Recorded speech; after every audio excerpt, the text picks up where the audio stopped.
Assalamualaikum warahmatullahi wabarakatuh. My name is Chasha Fadila with NPM 2541178, Management Class 25B. Here I will present competing in the global market.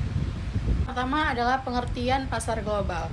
Pasar global adalah pasar lintas negara di mana perusahaan beroperasi dan bersaing dalam satu atau lebih negara sekaligus.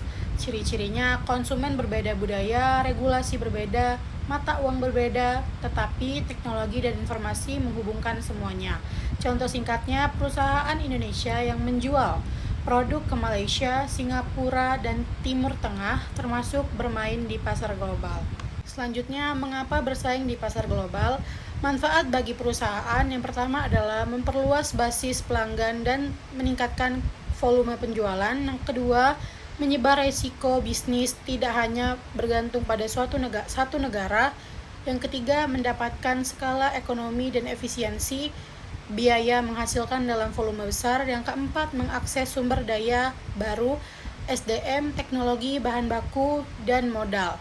Perusahaan global bisa menggunakan kekuatan brand dan operasi global untuk memenangkan persaingan di banyak negara sekaligus.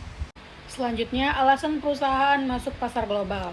Perusahaan memilih bersaing di pasar global karena adanya berbagai manfaat strategis, antara lain peningkatan volume penjualan dan diversifikasi pendapat, penyebaran risiko bisnis agar tidak tergantung pada satu negara, pemanfaatan skala ekonomi untuk menurunkan biaya per unit, serta akses terhadap sumber daya baru seperti tenaga kerja, teknologi, bahan baku, dan model.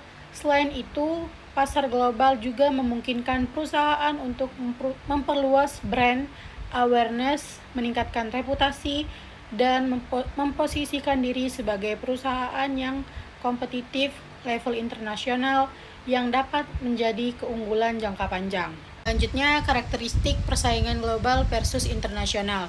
Persaingan internasional umumnya masih berfokus pada satu atau beberapa negara dengan adaptasi tinggi terhadap karakter lokal, sehingga perusahaan cenderung memodifikasi produk, harga, dan promosi per negara sesuai kondisi pasar. Sedangkan persaingan global menekankan integrasi operasi lintas negara dalam satu sistem strategi yang terpadu, dengan standarisasi lebih besar dalam produk, merek, dan proses, sehingga perusahaan dapat memperoleh efisiensi dan kontrol yang lebih baik di seluruh rantai pasok. Selanjutnya, strategi global, strategi standarisasi. Strategi global menekankan standarisasi produk, harga, dan promosi di berbagai negara dalam rangka memperoleh efisiensi biaya dan skala ekonomi yang besar, sehingga perusahaan dapat menurunkan biaya produksi per unit, mempermudah manajemen rantai pasok, dan memperkuat konsistensi brand di seluruh pasar. Strategi ini cocok untuk industri yang sifatnya produk yang relatif universal seperti teknologi, otomotif, dan beberapa produk konsumsi massal, di mana konsumen di berbagai negara memiliki kebutuhan dan selera yang cukup seragam. Strategi multidomestik, strategi adaptasi lokal. Strategi multidomestik menekankan adaptasi maksimal per negara dengan menyesuaikan produk, harga, saluran distribusi, dan kampanye pemasaran terhadap karakter budaya, regulasi, dan preferensi konsumen di masing-masing pasar. Pendekatan ini memberikan keunggulan sensitivitas terhadap kebutuhan lokal, sehingga perusahaan dapat membangun hubungan lebih dekat dengan konsumen, meskipun mengorbankan sebagian efisiensi dan menuntut struktur organisasi yang lebih kompleks. Selanjutnya ada strategi hibrid atau transnasional.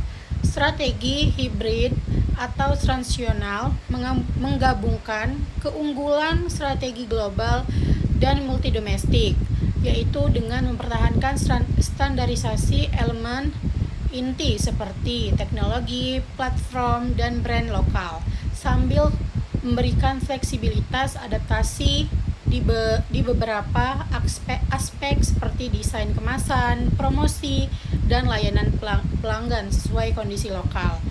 Strategi ini memungkinkan perusahaan memperoleh efisiensi biaya dari skala global, sekaligus mempertahankan kepekaan terhadap kebutuhan pasar lokal, sehingga sangat cocok untuk perusahaan yang beroperasi di banyak negara dengan kondisi pasar yang beragam. Praktis untuk perusahaan lokal menghadapi globalisasi. Yang pertama, perusahaan lokal dapat bersaing di pasar global dengan memanfaatkan keunggulan khusus seperti pemahaman mendalam terhadap kebutuhan pelanggan lokal, budaya, dan regulasi, serta membangun niche market yang kurang diperhatikan oleh raksasa global. Selain itu, penting untuk membangun brand lokal yang kuat, memanfaatkan digital marketing dan e-commerce, menjalani kemitraan dengan platform dan mitra global, serta terus meningkatkan kualitas produk dan pelayanan agar dapat bertahan di tengah persaingan global yang semakin ketat. Baik, yang terakhir adalah kesimpulan. Jadi kesimpulannya, bersaing di pasar global menuntut perusahaan untuk tidak hanya memahami kondisi pasar domestik, tapi juga menguasai dinamika ekonomi, budaya, regulasi, dan teknologi di berbagai negara. Sehingga perlu merancang strategi yang terintegrasi, baik berupa strategi global, multidomestik, maupun hibrid. Sesuai dengan kekuatan kompetensi ini, sumber daya dan karakter pasar target. Perusahaan harus memanfaatkan teknologi dan digitalisasi, mematuhi standar internasional, serta mengelola resiko politik, ekonomi, dan budaya dengan cermat, sehingga dapat mempertahankan daya saing jangka panjang, menang terhadap pesaing global, sekaligus memanfaatkan peluang pasar global untuk pertumbuhan yang berkelanjutan. That's all my present. Thank you very much. Wassalamualaikum warahmatullahi wabarakatuh.